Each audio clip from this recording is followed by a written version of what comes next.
Fastillahan on ollut jotain pieniä vaivoja tämän kilpikätensä kanssa. Hän satutti sen edellisessä ottelussa ja sinne ainakin Granlundkin suuntasi laukauksen. Sitten tulee vasta hyökkäys Pääjärven nopea kuti ja Pääjärvi yllättää Vehasen. Pääjärvi yllättää Vehasen. Näin sen sitten nopeasti tulee, kun sieltä maalintekijä tulee. Hän yllättää Vehasen täydellisesti. Vehanen pudottaa polvilleen ja sinne yläkulmaan menee laukaus ja Ruotsi menee finaalissa 1-0 johtoon Magnus Pääjärvi maalin tekijänä.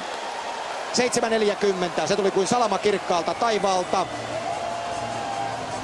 Ja näin Magnus Pääjärvi, toinen maali tässä turnauksessa ja Ruotsi 1-0 johtoon. Todella hieno kuti aivan yläkulmaan ja siinä on suomalaispelaajan mailakin sen verran. Saattaa olla, että se ottaa vähän jopa kimmoketta siitä Lassen kun hyökkää. Edelleen sama, voisiko sanoa kaikuun askelten, maalia ei saa antaa Ruotsille. Ruotsi johtaa 1-0. Poikittaisyöttö tolpassa käy, olipa loistava. Ja laukkoina tässä tilanteessa siis Staffan Grunwald. Molemmat maalivahdit ovat olleet vakuuttavia, niin kuin tietysti finaalin luonteeseen kuuluukin. Tässä tämä Pääjärvi-Berglund yhdistelmä. Ja kiekko tolpassa. Markus Kryger Ruotsin aloitteena. Sieltä kaivaa Granlund kiekon itselleen, tulinen laukaus lähtee ja kiekko on siellä. Oi, tuosta se pitäisi kyllä pistää jo maaliin. Siellä ei maali edes lähtee. Fast torjuu siellä ja sitten kiekko putoaa sinne ja näin lähellä se on. Siinä on Janne Pesonen viimeisenä yrittämässä, mutta ruotsalaiset puolustavat. Erittäin tärkeä aloitusvoitto, Mikko Koivu ottaa sen ja sen jälkeen saadaan tilanne aikaan. Vielä ruotsalaispelaaja sulkee kiekon siellä alleen ja sitä sitten siellä miehissä kaivetaan. Ja lopulta sitten ruotsalaispelaajat kaimivat sen pois sieltä omalta alueeltaan. Immonen kiekossa saa peränsä sinne sitten Rickard Wallin. Vielä kertaalleen päästään hyökkäämään. Immonen tulee hyökkäysalueelle, pistää sinne kiekon Mikko Koivulle. Koivu, häntä painaa Jimi Eriksson sinne laittaa. Sitten Pesonen pelaa vielä kiekon viivalle. Se tulee Immonen esiin ja Immonen lataa. Ja siellä on 7 sekuntia ennen erän päättymistä Jarkko Immonen tulee CHP-pisteen kaarelle ja antaa kanunansa laulaa niin, että se kuuluisa helinä kuuluu jälleen ja tuleehan se sieltä vihdoin ja viimein ja Viktor Fast on yllätetty. Loistava Jarkko Immosen kuti. Ensin sinne leivotaan Mikko Koivu laitaan. Janne Pesonen siirtää kiekon Jarkko Immoselle. Ja katsokaa kuinka Kaasanen mies tulee sieltä esiin. Kylmän viileästi. Kädet eivät tällä miehellä tärise. Vaan veto lähtee. Ja siellä lepää. Siellä lepää. Peli on finaalissa 1-1. Jarkko Immonen hieno maali. Ja mikä parasta. Se tulee 7 sekuntia ennen erän päätöstä. Ja Tuomo Ruutu. Kukapa muu on siellä portsarina maalin edessä. Väänänen ja purkaa hyvin tilanteen, mutta vähän huolimattomasti vieläkin. Ja sitten Granlund, hän vuorostaa Silverbergille ja Silverberg kaatuilee siellä, työntää kädelläänkin kiekkoa. Ja saman tien Suomi kuitenkin kiekon riistää itselleen Topi Jaakola. Pakkikaverina edelleenkin Ossi Väänänen, joka on pelannut pitkää vaihtoa sitten keskialueella. Erittäin kova karvaus. Siinä on Karvaelsa Matias Sjögren. Nokelainen menettää kiekon, sitten painaa perään Pihlström. Pihlström tulee röyhkeästi esiin. Ja Pihlström loistava syöttö! Ja Petteri Nokelainen iskee Pihlströmin loistopassista 2-1! Pihlström riistää kiekon ja tarjoaa Petteri Nokelaiselle. Ja MM-kisojen ensikertalainen räppää ensimmäisen maalinsa tässä turnauksessa ja tekee kyllä makeaan paikkaan. 42-35 Petteri Nokelainen räväyttää täällä suomalaiskannattajat pois paikoiltaan. Vielä kerran kiekon siirto. Siinä jälleen loistava karvaus keskialueella. Katsokaa Pihlströmin syöttöä. Pihlström tarjoilee ja sinne naputtaa Nokelainen. Naputtaa yläpörsään niin, että helisee ja Suomi johtaa ottelua 2-1. Olipa makoisa alku, Pihlströmin jalat käyvät siinä kuin sillä kuuluisella entisellä sinisellä bussilla, jossa jalkoja nyt ovat tärkeät hetket veneillään. Eikä mitään, sieltä Koivu karkuun ja laita Mikko siitä, laita!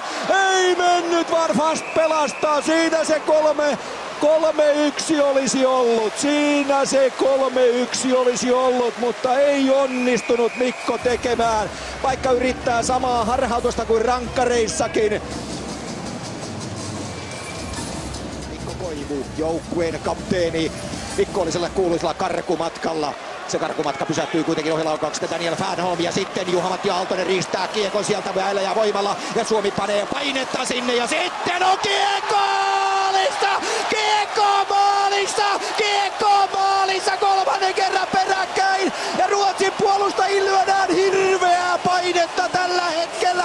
Sinne sinne lyödään sellaista painetta, että kavereiden kädet tärisevät. Ne tärisevät kuin ensimmäisillä treffeillä sillä nuorella miehellä, joka kyseli, että joko saa pitää kädestä. Niko Kapanen lyö 3-1. Toinen maali tässä turnauksessa ja Niko Kapanen lyö 3-1. Katsokaa mitä Fanholm tekee.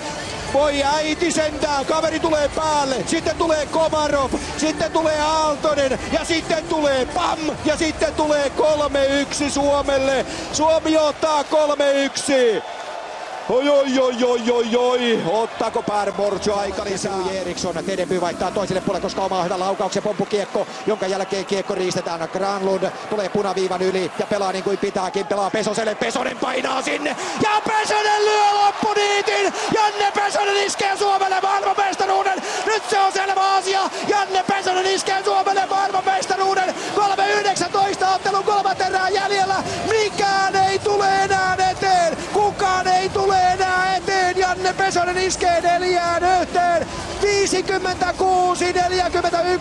Mikke Granlund tarjoilee. Janne Pesonen lataa koko voimallaan, koko taidollaan, koko tahdollaan. Harhauttaa Viktor Fastin ja iskee Suomelle 4-1. 3.19 on peliaikaa jäljellä. Tämä on valtaisa joukkue. Tämä on valtaisa joukkue ollut tässä turnauksessa. Ja nyt se alkaa sitten saada sen lopullisen kestetään. 4-1, 17 minuuttia pelattu ottelun 3. erää. Ja Suomi ottaa toisen maailmanmestaruutensa. Tähän joukkueeseen luotetaan niin paljon, että Ruotsi ei sieltä enää nouse. Ruutu Koivu ylhäällä, Rickard Wallin, sitten tulee Jimi Eriksson, Wallin, pomppukiekko, Suomessa pääsevät väliin. Sami Lepistö taklataan, Suomi pääsee kuitenkin vasta hyökkäykseen. Poikittaisi syöttö Mikko Koivulle, 2,5 minuuttia aikaa. Ruotsi on lannistunut, Mika Pyörällä, se on lopun alkua! Se on lopun alkua, suomalaiset iskevät 5-1 ja tämä on nyt sellainen löylytys, kuulkaas ystävät rakkaat. Täällä yrittää Kai Kunnas hypätä kemppuun. Se on sellainen löylytys, että siitä ei parempaa virttä enää voida saada aikaan. Tanssit ovat alkaneet, katsokaa tätä tanssiriemua. Suomi iskee 5-1. 2.44 peliaikaa jäljellä. On menossa 3. näytös. Mika Pyörälä 57.16 on menossa 3. näytös. Tähän ovat suomalaiset tehneet nyt sellaisen libreton, että siellä ei ole sinikeltaisella mitään mahdollisuuksia. Kruunun kurssi romahtaa. Sieltä tulee Pyörälä ja Viktor Fast on todettu myöskin tavalliseksi kuolevaiseksi tässä ottelussa. Nyt saatte nauttia. Nyt saatte ja Timo Jutila 1 maali.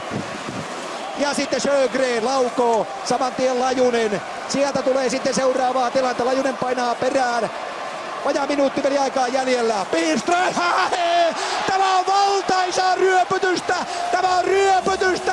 Tämä on isku! Se ei ole isku vyön alle! Se on isku maaliin! Antti Pihlström iskee 6-1! Valtaisaa peliä. Jokainen kuti menee häkkiin. Tämä on ilmiömäinen näytös Suomen leijona miehistöltä. 6-1, 56 sekuntia peliaikaa. Miettikää, 6-1 on taululla. Ja sieltä tulee seuraava maali. Lajunen tuo kiekon.